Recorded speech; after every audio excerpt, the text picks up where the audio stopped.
भी है, क्योंकि कलयुग में ना कर्म है। कर्म का मतलब है कि जैसे पहले के युग में हुआ करता था उतना, जैसे देखा जाए तो आजकल जीवन थोड़ा सा आसान भी है। बाकी बिना कर्म किए तो मनुष्य जीवन संभव ही नहीं है। लेकिन कह रहे हैं ना भक्ति है और ना ही ज्ञान है। आज के समय में अगर भक्ति की बात की जाए तो कर्म का मतलब यह है कि मनुष्य आजकल जो आम आदमी हो चाहे खास आदमी हो, सब अपनी रोजी रोटी के पीछे, कहते हैं समय इतनी तेजी से भाग रहा है कि उसके पीछे अगर ना भागे तो 2 टाइम रोजी रोटी नहीं अटनी है। तो गलती इंसान की भी नहीं है, समय की है, और भक्ति नहीं है। तो भक्ति का यह है कि जैसे पुराने समय में था, सतयुग हो गया, द्वापर युग हो गया, कि लोग अगर गए किसी जंगल में बैठे साधना कर रहे हैं तो उनको 4 लोग जो देखते थे वो उनका सम्मान करते थे, उनके पास खाने पीने की चीजें भी रख जाते थे, और वो अगर ध्यान मगन हो गए तो फिर कहो उतने अच्छे से ध्यान लगा पाए कि वो वर्षों तक ध्यान मगन रहे। लेकिन जो आज का समय है, संभव नहीं है कि पहली चीज तो जंगले नहीं बचे, दूसर जहाँ जंगल बचे हैं वहाँ शेर चीता भालू अगर आपका छोड़ दी तो चोर डकहा न छोड़ी है। तो कुल मिलाए के जंगल छोड़ो, सामने पार्क है, यूँ जाए कि अगर चाहो कि 2 घंटा बैठ के ध्यान लगा लियो तब वो नहीं लगा आप ध्यान मगन हो, 4 जने सलीले बनाओ थे कि मतलब बहुत बड़े वाले भक्त हैं। तो आजकल के युग में भक्ति बाहर संभव नहीं, और मन से इंसान भक्ति भी अपनी सीमा तक ही कर सकता है। और ज्ञान का जहाँ तक हिसाब किताब है तो आजकल पढ़ाई लिखाई में तो इंसान बहुत आगे है। पहले के समय में गुरुकुल हुआ करते थे, जैसे ऋषि के पास चले गए, जैसे भगवान राम भी थे, गुरुकुल गए, अपने ऋषि के यहाँ पढ़ाई लिखाई की। आजकल भले ICSE CBSE बोर्ड हो गए, लेकिन ज्ञान वो रह नहीं गया लोगों में जो मनुष्य को मनुष्यता सिखाए। ऐसा नहीं कि पूरी तरह से संसार में सारी चीजें नहीं है, ना होती अच्छाई नेकी तो संसार नहीं चल रहा होता, लेकिन फिलहाल है कुछ प्रतिशत ऐसा भी कि वो ज्ञान का आधार भी ये कह रहे हैं कि आज की जो कलयुग है उसमें वो ज्ञान सत्कर्म नहीं है। तो केवल राम नाम ही एक आधार है जिस पर चल के पार उतरा जा सकता है भवसागर से। और इसके लिए इन्होंने एक बहुत बढ़िया प्रसंग बताया है। एक जैसे कालनेमी एक राक्षस था, जब लक्ष्मण जी मूर्छित हुए थे और हनुमान जी जब जा रहे थे रास्ते में संजीवनी बूटी लाने, तो उस समय पहली चीज तो अच्छा, पुराने समय में भी किडनैपिंग होती थी, ऐसा नहीं कि आज है। हनुमान जी गए भरी लंका से, वो कौन वैद रहे, सुसेन वैद, उनका उठा लाए।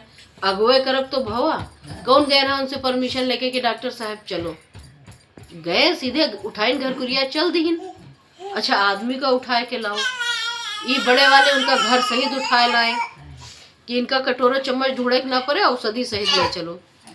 तो फिलहाल तो उनका अगवा करके लाए। अब वही उधर किडनैप है, तो जो रावण के चेला चापर रहे वो तो बतावा चाहिए करे कि महाराज नप गए सुसेन वैद, थोड़ी देर महाराज का उधर रखो, नहीं इधर नाप दे हैं। तो जब वो बताएं तो तुरंत, अब जैसे आजकल के युग में है फोन है, अब उस टाइम में कौन से टाइप की टेक्नोलॉजी थी नहीं पता, फोन रहे नहीं रहे, लेकिन फिलहाल वो याद करें कालनेमी राक्षस का, फट से कालनेमी प्रकट हुए। तो रावण बोले कि देखो ऐसा हनुमान नाम के एक वानर है, तो हिमालय पर्वत जा रहे हैं संजीवनी बूटी लावे। जब उनका पूरी तरह से मतलब पता चला तो उन्होंने कहा कि तुम जाओ और कुछ ऐसा करना कि एक तो ये हिमालय पहुंच ना सके हनुमान, दूसरा संजीवनी ढूंढ ना सके बीच रास्ते में। देखो इनका क्या करना है। कालनेमी भी राक्षस थे, अभी यहाँ थोड़ा पावरदार हुए, दबंग टाइप के 2 जने हुए, और उनसे कह दियो भैया ये दुकान पर गए रहा, यू सामान हमका मिला नहीं, भैया यूँ थोड़े ना कहिए कि अच्छा जाए हम ला देवे, वो कहिए वो तो का ओके बापू दे हैं, ओवर कॉन्फिडेंस कि हम दबंग हन तो हम तो पीट सकते हैं। वही तरह से कालनेमी कहें तुम चिंता ना करो महाराज, हम हन नहीं, हनुमान तेरा के बहुत बांदर आवत जात है, अबे देखो नापे देते। इधर से उड़े, हनुमान जी हिया उड़े, वो काल नेमी उधर अपन पंख पंख फैलाए न उड़े, नहीं तो पहले जैसे टीवी में दिखाओ तो इधर गायब है, हुआ प्रकट है।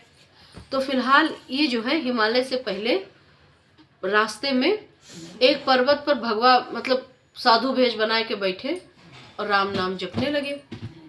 अच्छा, राम नाम की महिमा सुन के हनुमान जी रुक गए, सोचे बहुत बड़ा ऋषि है, कोई संत है, अब इनसे मिलते चलें। तो जैसे हनुमान जी पहुंचे तो कपटी रहे और काल नेमी पता तो रहा, तो बोले हनुमान।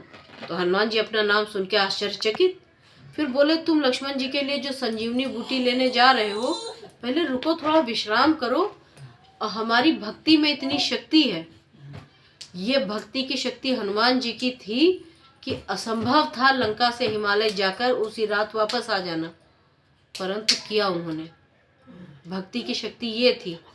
काल नेमी छलित थे, उन्होंने कहा ये भक्ति की शक्ति है कि हम 1 सेकंड में आपको पहुंचा देंगे, पहले थोड़ा विश्राम करो, कुछ खाओ पियो।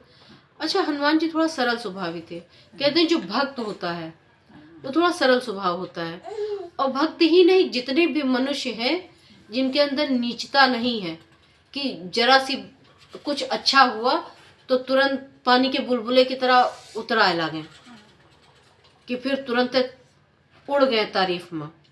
और ऐसे भी नहीं होते हैं कि थोड़ा सा कहीं कुछ समय दिखा और परेशानी आई तो तुरंत भी आए के रोए लगे। वो थोड़ा सा उनके अंदर वो सामर्थ्य होता है, गंभीरता होती है। तो वही चीज हनुमान जी के अंदर है कि वो बहुत जल्दी पिघलते नहीं है, लेकिन सरल स्वभावी है। तो अब सरल स्वभाव बस सोचे ऋषि बहुत महान है, भगवान नाम ले रहे हैं और हमारे प्रभु का नाम ले रहे हैं। तो जैसे जैसे काल नेमी बताते गए कि पहले विश्राम करो, तो बोले हम विश्राम नहीं करेंगे, इस कार्य से निकले हैं, आपको तो पता है। तो बोले अच्छा जाओ तुम नहाओ धो, तब तक हम तुम्हारे जलपान का प्रबंध करते हैं। अच्छा हनुमान, अब आप उड़ के चलो, चाहे पैदल चलो, चाहे दौड़ के चलो, भाई शरीर तो थकते हैं ना, शरीर की अपनी मर्यादा तो होती है। तो हनुमान जी थकावट जरूर महसूस कर रहे होंगे, थकावट। तो 2 मिनट रुके, फिर जैसे काल नेमी ने कहा पास में नदी है, नहाए आओ, नहाए चले गए। बाकी वहां जो कुछ उनके साथ हुआ, लौट के आए हनुमान जी। तो देखे काल नेमी अब अपना, बोले आए गए हो, बोले हाँ। तो अब उनका आडंबर शुरू की, पर काल नेमी का पता थोड़े ना रहा कि उधर से वो सब कुछ जान के आए। तो जैसे कहें कि पहले गुरु दीक्षा लियो, तो बोले दीक्षा न लेवे, पहले हम आपका गुरु दक्षिणे देवे। तो गुरु दक्षिणा के नाम पर उनका हुए शहीद कर दी। काल नेमी ने कुछ पल भगवान नाम का जप किया, छल बस ही सही, लेकिन कुछ समय के लिए राम राम जप रहे थे हनुमान जी का नाम लेने के लिए और मार्ग रोकने के लिए। उनकी मुक्ति ये रही कि उन्होंने भगवान हनुमान के हाथों मुक्ति प्राप्त की। और हनुमान जी भी कोई साधारण नहीं थे, स्वयं शिव का रुद्रावतार थे। तो जिसने नाम लिया स्वयं विष्णु रूपी भगवान राम का, जिसको मारने वाले महेश के रुद्रावतार हनुमान जी हो, वो तो मुक्ति पाएगा ही पाएगा। तो तुलसीदास जी कहते हैं कि राम नाम की महिमा ये है, भगवान नाम की महिमा ये है, आप राम ही नहीं जिस भी देवी देवता को मानते हैं 10 मिनट उनका नाम भरोसे के साथ जरूर लीजिए, वही एक आधार है कलयुग में।